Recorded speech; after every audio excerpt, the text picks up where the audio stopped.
আসসালামু আলাইকুম রহমতুল্লাহি ওবরকাতুহু। সম্মানিত দর্শক, ইরান এবং আমেরিকা ইসরায়েলের যুদ্ধ চূড়ান্ত পর্যায়ে। পৃথিবীতে যুদ্ধের ময়দানে এমন কিছু ঘটনা ঘটে,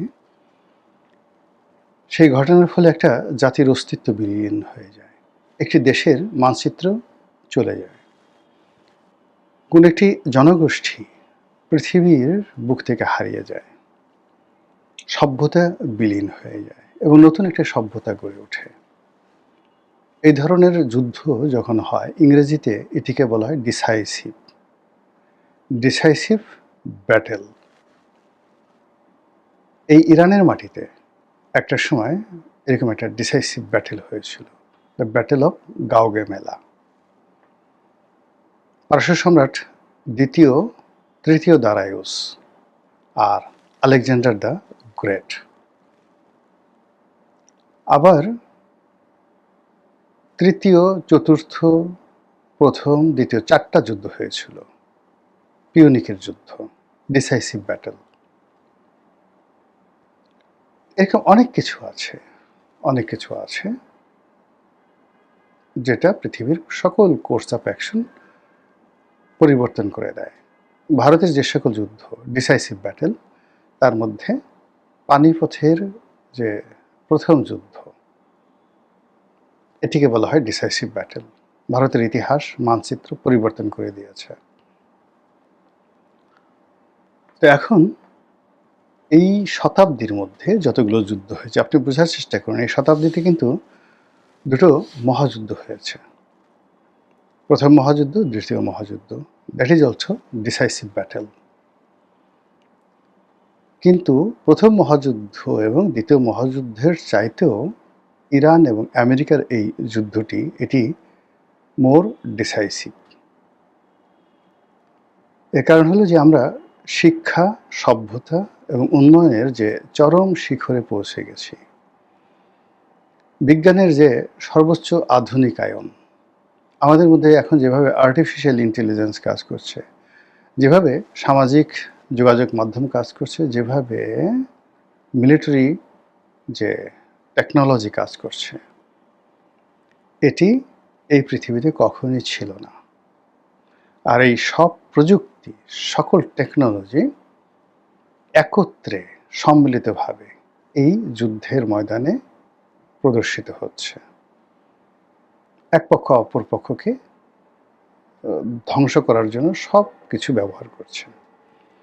2 নম্বর হলো যে আমাদের জীবনের এই মুহূর্তে যত উপকরণ রয়েছে, we have a huge safety measures. আমরা এখন বাংকার তৈরি করতে শিখেছি, আবার আমাদের পরমাণু বোমা আছে। আমরা হাজার হাজার মাইল দূরে বসে একেবারে নিখুঁতভাবে আমরা ক্ষেপণাস্ত্র ছুঁড়ে কোনো একটা বিল্ডিংয়ের 100 তলার কোনো একটা রুমের মধ্যে একটি বৈঠক চলছে শত্রুপক্ষে, সেই বৈঠকে গ্রেনেড ছুঁড়ে সেখানে নিখুঁতভাবে সবাইকে মেরে ফেলতে পারি। এই প্রযুক্তি পৃথিবীতে কোনো অবস্থাতে ছিল না, কখনো ছিল না, এবং ঠিক সেই প্রযুক্তির সর্বোচ্চ ব্যবহার এই যুদ্ধে হচ্ছে। দ্বিতীয়ত হলো যে এই যুদ্ধের দুটো পক্ষ, ইসরায়েল এবং আমেরিকা, তারা মনে করছে যে তারা সুপার সুপার সুপার পাওয়ার, এর চেয়ে তার বড় পাওয়ার হতে পারে না। তারপরে যেটা হলো, আর অন্যদিকে ইরান, তারা গোপনে নিজেদেরকে এতটা সুসজ্জিত করেছে, এতটা প্রস্তুত করেছে যে তারা রণাঙ্গনে তাদের যুদ্ধ নৈপুণ্য প্রদর্শন না করা পর্যন্ত পৃথিবী বুঝতে পারেনি, পৃথিবীবাসী বিশ্বাসই করতে পারেনি যে ইরানের পক্ষে যুদ্ধ করা সম্ভব। আমেরিকা হাজার হাজার কিলোমিটার দূরে থেকে এখনও দম্ভ দেখাচ্ছে। তারা মনে করছে যে ইরানের বহু শীর্ষ জেনারেলদেরকে মেরে ফেলা হয়েছে, ইরানের বহু ঘরবাড়ি, না হলেও 50,000 ঘরবাড়ি ভবন মাটির সঙ্গে মিশিয়ে দেওয়া হয়েছে, ইরানের কিচ্ছু নেই। ডোনাল্ড ট্রাম্পের ভাষায় তাদের নেভি নেই, নৌবাহিনী নেই, তাদের বিমান বাহিনী নেই, তাদের বিমান নেই, তাদের সেনাবাহিনী নেই, ক্যান্টনমেন্ট নেই, সব কিছু আমরা ধ্বংস করে দিয়েছি, কাজে আমরা যুদ্ধে জয়লাভ করেছি। কিন্তু ওই ধ্বংসস্তূপের মধ্য থেকে হঠাৎ করে ৪,০০০ কিলোমিটার যে পাল্লার ক্ষেপণাস্ত্র বের হয়ে আমেরিকার দিয়াগো গার্সিয়া যে দ্বীপ ভারত মহাসাগরে সেখানে আক্রমণ চালাচ্ছে। আমেরিকার যে বড় বড় রণতরী, যে রণতরীর কাছে কোনো ক্ষেপণাস্ত্র যেতে পারে না বলে আমেরিকা গত ৭০ বছর ধরে পৃথিবীকে ভয় দেখাচ্ছে যে আমাদের এই রণতরীর ধারের কাছে কোনো যুদ্ধবিমান আসতে পারবে না, কোনো মাইন আসতে পারবে না, টর্পেডো আসতে পারবে না, কিছু আসতে পারবে না, জ্বলে পুড়ে ছারখার হয়ে যাবে। আর এই রণতরী পারমাণু যুদ্ধের সেই বিমূর্ত প্রতীক। এখানে সর্বাধুনিক শত শত প্লেন উঠানামা করতে পারে, এখান থেকে গ্রেনেড ছোড়া যায়, এখান থেকে মাইন ছোড়া যায়, এখান থেকে ৮,০০০ সৈন্য যে কোনো স্থলভূমিতে নামিয়ে যুদ্ধ করা যায়। এখান থেকে যে সৈন্যরা তারা আকাশে যুদ্ধবিমান দিয়ে যুদ্ধ করতে পারে এবং নৌপথে যুদ্ধ করতে পারে, ত্রিমাত্রিক। এইরকম বড় বড় যে যুদ্ধ জাহাজগুলো ইরানের এখানে উপকূলে পাঠানো হয়েছিল, ভূমধ্য সাগরে পাঠানো হয়েছিল, পার্সিয়ান গালফে পাঠানো হয়েছিল, হরমুজ প্রণালীর কাছাকাছি, একটাও ধারে কাছে ভিড়তে পারেনি। এর মধ্যে বড় বড় দুটো, জেরাল্ড ফোর্ড এবং আব্রাহাম লিঙ্কন, সবচেয়ে বড় দুটো যুদ্ধ জাহাজ ইরান আক্রমণ করে আগুন ধরিয়ে দিয়েছে। এই যুদ্ধ জাহাজ দুটো ওখান থেকে পালিয়ে এখন যে কোথায় আসছে এবং কত বছর লাগবে বা আদৌ এই যুদ্ধজাহাজ মেরামত করা সম্ভব হবে কিনা, এটা পরবর্তী ইতিহাস। মধ্যপ্রাচ্যে প্রায় সব দেশে ৩টে, ৪টে, ৫টা করে ইরানের মানে আমেরিকার সেই ঘাঁটি ছিল।